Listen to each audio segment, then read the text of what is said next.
So, in the last lecture I covered case 1 of the analysis, right, for the stability analysis of the maximum Hebbian based maximum eigenfilter.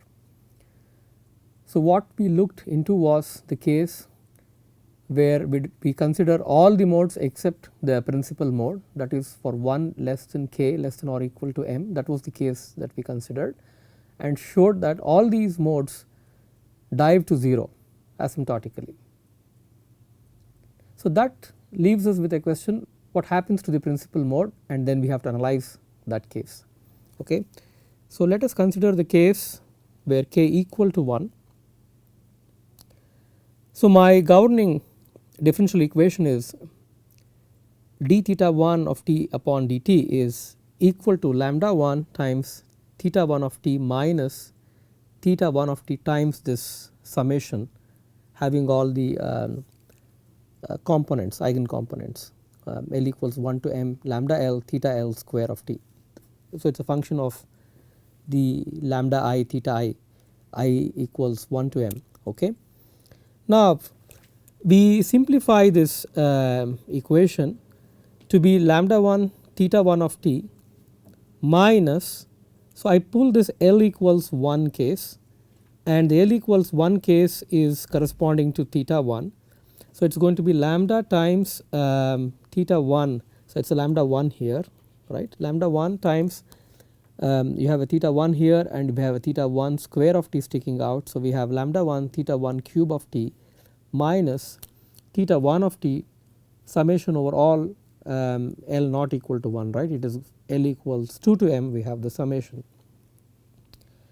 But here is an important detail. From case 1 of our analysis that we just did earlier, alpha L for L not equal to 1 as t goes to infinity dives to 0. So, you have all these theta L square of t, these terms for L not equal to 1 they go to 0. So, let us see this what really happens. So, basically you have a governing equation which is d theta 1 of t by dt is lambda 1 theta 1 of t times 1 minus theta 1 square of t. Why? Because all these dive to 0. I will just put this in red. Okay. So, asymptotically what we have is this equation which is d theta 1 by dt is lambda 1 theta 1 of t times 1 minus theta 1 square of t. Now, like what we did earlier, we need to analyze the stability of this system, for which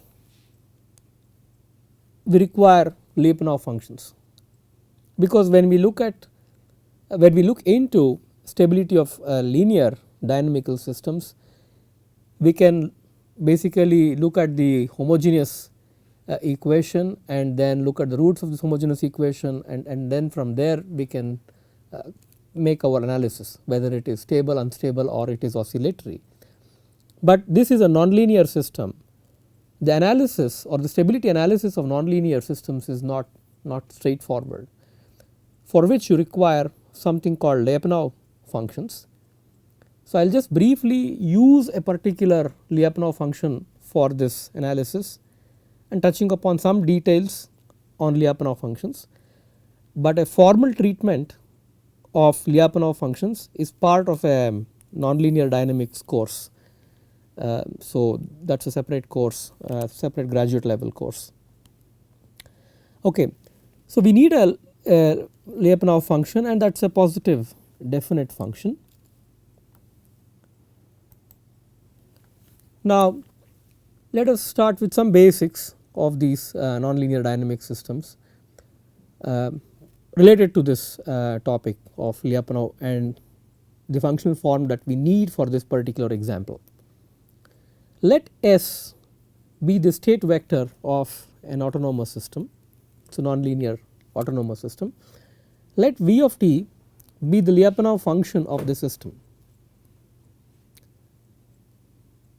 An equilibrium state denoted by S EQ in the superscript of the system is automatically stable if it satisfies this condition that dV by dt is less than 0 for all points or all vectors S belonging to u minus S, that is this u is a small neighborhood around S, and you remove this equilibrium point around this. For all these points in u minus this equilibrium point, this derivative of this the derivative of the Lyapunov function is negative. Now the question again is how to get this Lyapunov function, and that seems more like an art than precisely saying that you can have a Lyapunov function that satisfies generically or generally for these nonlinear functions. So we do not have such a kind of theory here. So you have to bring in, so if you can show the existence of a Lyapunov function and then proceed with the analysis, then we can guarantee the stability of the nonlinear system. Okay. So let us get into the details. So for our problem at hand, which is basically the analysis of the Hebbian based maximum eigenfilter, the differential equation has a Lyapunov function given by this quantity, which is V of t is theta 1 square of t minus 1 whole square. Of course you would be questioning at this point, how did I get this form for the Lyapunov function? As I told you earlier, the choice of the Lyapunov function depends upon the nonlinear system at hand. There is no one Lyapunov function which generically works for all nonlinear systems, and that's how it nonlinear dynamics stability analysis of nonlinear systems work. So we assume this form based upon intuition, and then we validate this assertion if it satisfies certain properties. Now the first condition is dV upon dt, dV of t upon dt is less than 0 for all t, and V of t has a minimum, right. We need to validate these assertions. So let us compute the derivative. So if you recall, V of t is basically theta 1 square of t minus 1 whole square. So this is equation 8. So when I take the derivative, just I apply chain rule here, I get 4 times theta 1 of t times theta square of t minus 1 times d theta 1 upon dt, right. Theta 1 is a function of time. So I just this is x square, I get 2x, where x is theta 1 square t minus 1, and I have to take the derivative with respect to this x, which is again 2 theta 1 times d theta 1 of t by dt, that is what I get. So now once I do this, I get dV by dt, but I need what d theta 1 of t upon dt is. I need this equation. So we have done this earlier. So d theta 1 of t by dt is given by lambda 1 theta 1 of t minus theta 1 of t times this summation from L equals 1 to m lambda L theta L square of t. But from our previous analysis, right, all these theta L's dive to 0 except theta 1. So we retain theta 1 and let everything go to 0. So when we do the simplification, so we have the second term has theta 1 t which is sticking out, and then you have lambda 1 and theta 1 square t corresponding to the term L equal to 1. So what we get is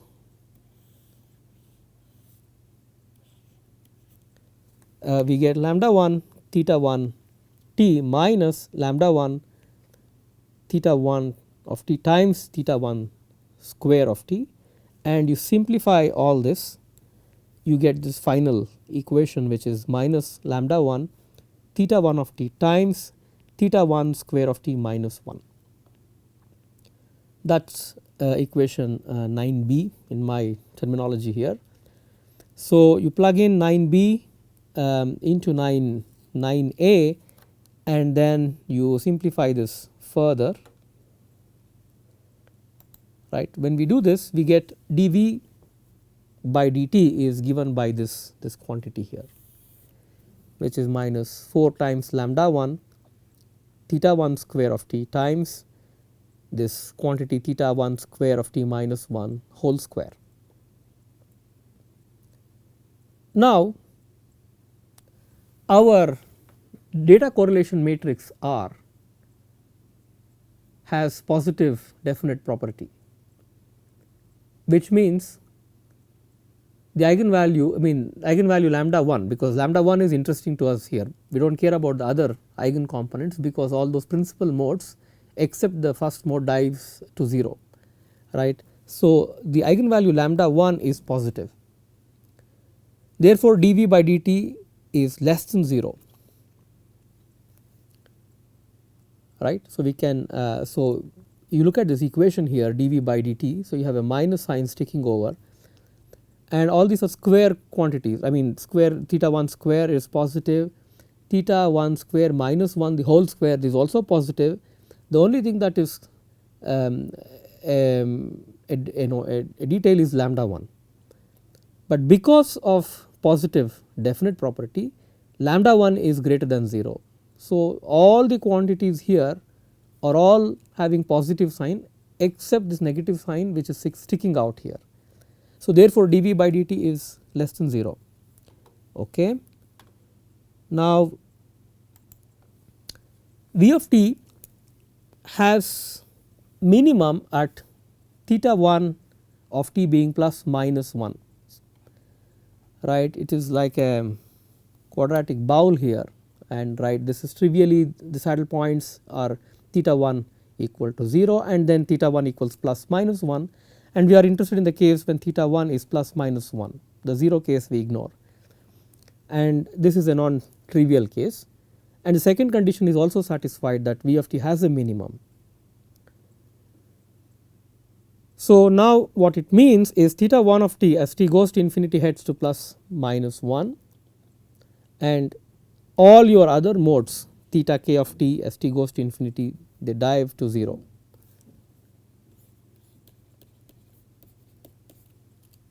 Okay.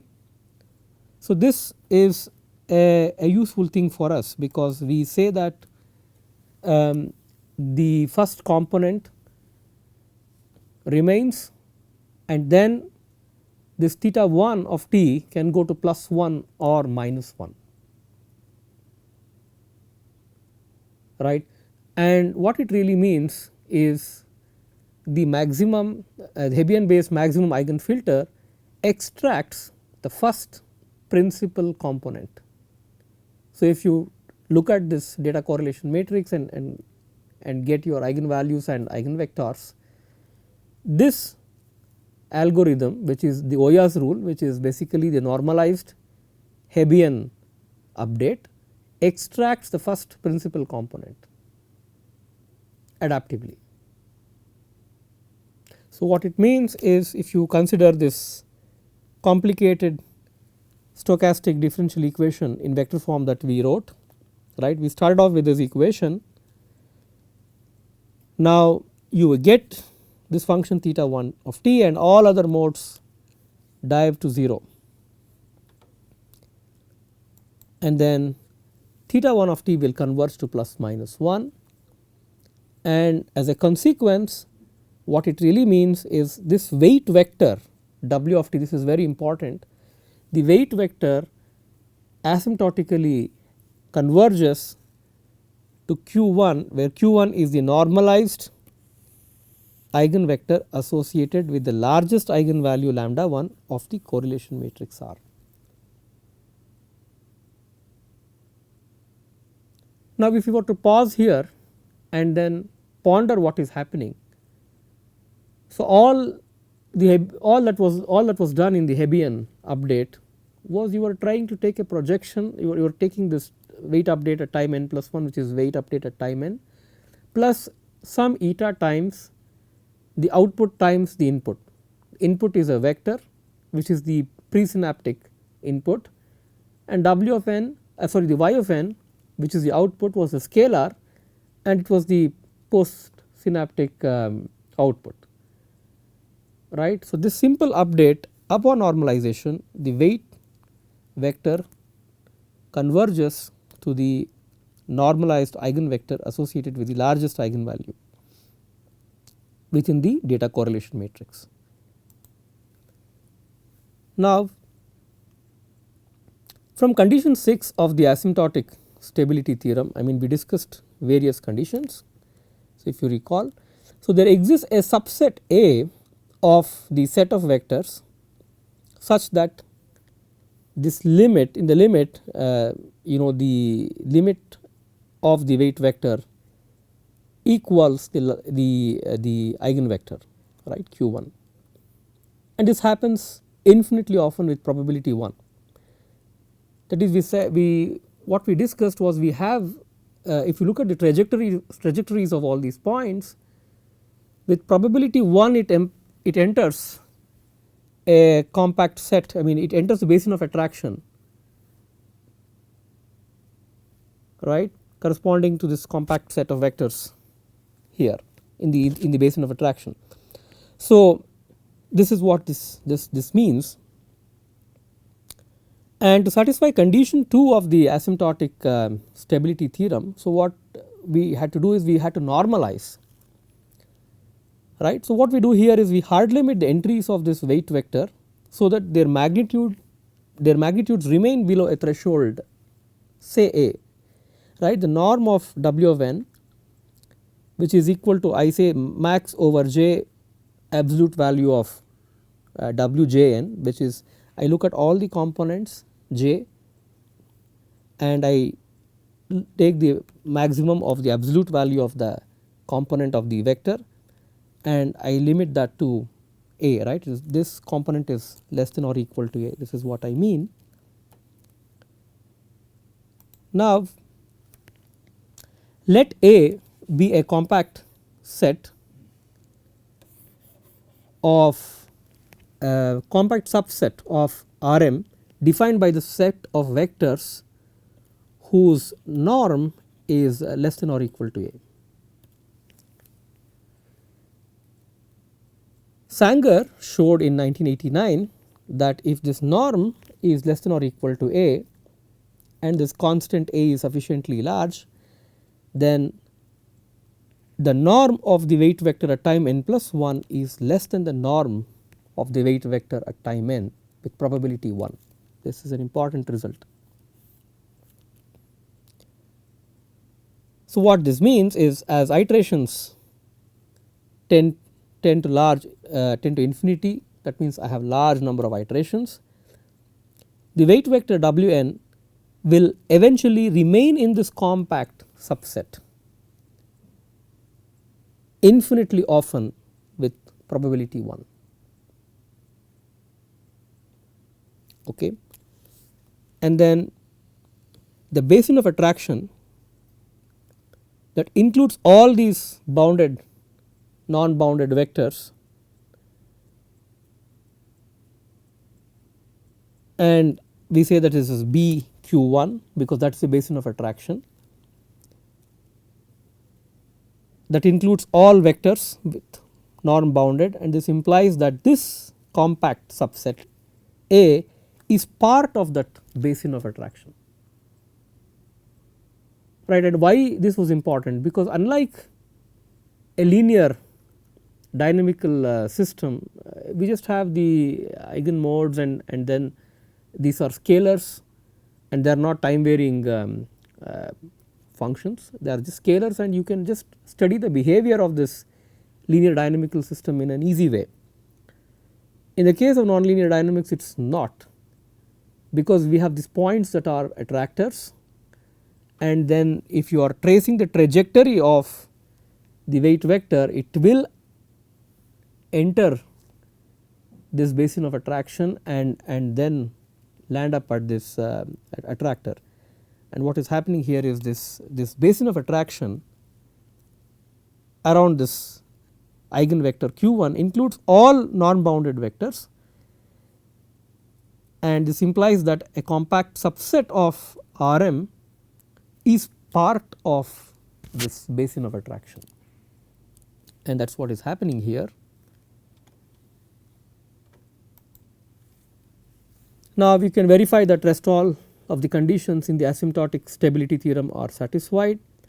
That means Wn converges to Q1 with probability 1 and has lambda 1 as the associated eigenvalue. So, this is the take home message. So, now what it means is a single neuron with normalized Hebbian update aligns to the principal eigenvector of the correlation matrix, or in other words it adaptively extracts the principal eigenvector of the correlation matrix or principal component, because there is also the eigenvalue, there is also the eigenvector, and the weight vector converges to the eigenvector, and the eigenvalue is related to the variance sigma square, which is linked to the expected value of the square of the output. Okay. So, let me summarize these details. So, we started with stationary inputs, that means at every point of time the statistics of the data that you have is the same. It is a very important assumption, otherwise we would land up with correlation matrices that were time varying, and that analysis would be very hard. So, for stationary inputs xn, a single neuron extracts the principal eigencomponent of the correlation matrix R, and I will leave this as a homework exercise. So, sigma square n as n goes to infinity heads to lambda 1, where sigma square n is basically the variance of the output yn, which is your output. Okay. And if you recall, output is basically linked with the input and the weight vector, right. It is the inner product between the weight vector and the data vector, right. Wn is a scalar, it is very important,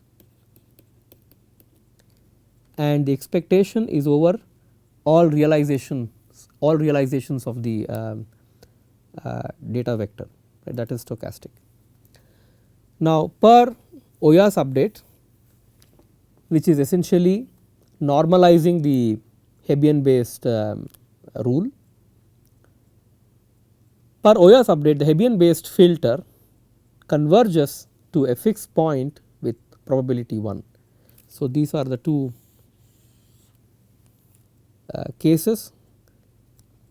So, the lambda 1, which is the largest eigenvalue, corresponds to the limit of this variance sigma square n as n goes to infinity, and the eigenvector associated with lambda 1 is basically what the weight vector would be asymptotically, right. So, limit as n goes to infinity, your Wn, which is your weight vector, heads to your eigenvector, and that is the summary of the maximum eigenfilter, which is Hebbian based maximum eigenfilter.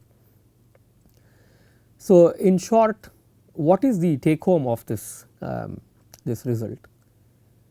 I have a single neuron and I do the most primitive update, which is this Hebbian based update, which works by correlations. So, I have a presynaptic input, which is my input data vector, and postsynaptic output is the output of the neuron, and I have a weight vector, which is a synaptic weight which couples the output with the neuron with the inputs, right. So, neuron is a nonlinear element here, and our rule for updation of these weights adaptively is according to Oyas rule, which is Hebbian rule normalized, and it was a simple rule, and the normalization led to a stable solution.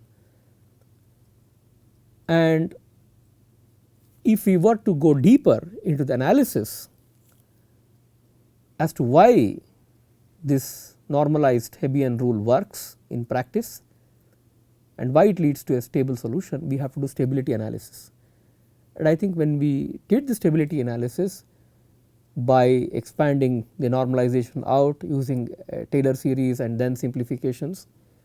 We landed up with a nonlinear difference equation, and from there we formulated this differential equation, because this difference equation and differential equation are related, assuming a sampling constant, right. And from there we began our journey trying to delve deeper into the eigenmodes of this nonlinear system, right. And then we looked into two cases, case 1 where you analyze the principal mode, and the other case where you look at all other modes that are not corresponding to k equals 1, and then we saw that all the other modes that are graded with respect to the largest eigenvalue, those modes dive to 0 and you just get the dominant mode, and that dominant mode is again governed by nonlinear dynamics, and we analyzed that dynamics and concluded that it is indeed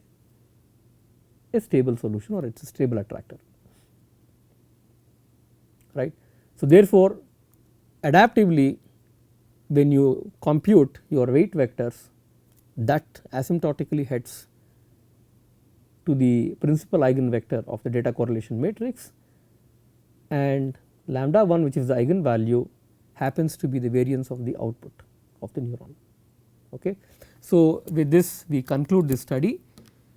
So, if you have done principal component analysis or the KL transform in any machine learning course, or even as part of a signal processing course when you study KL transforms, all the analysis there is essentially based on linear transforms. So, in this case we have looked into nonlinear versions of this transformation, and we also looked at the kernel PCA, and that completes kernel based PCA methods and also this Hebbian based maximum eigenfilter.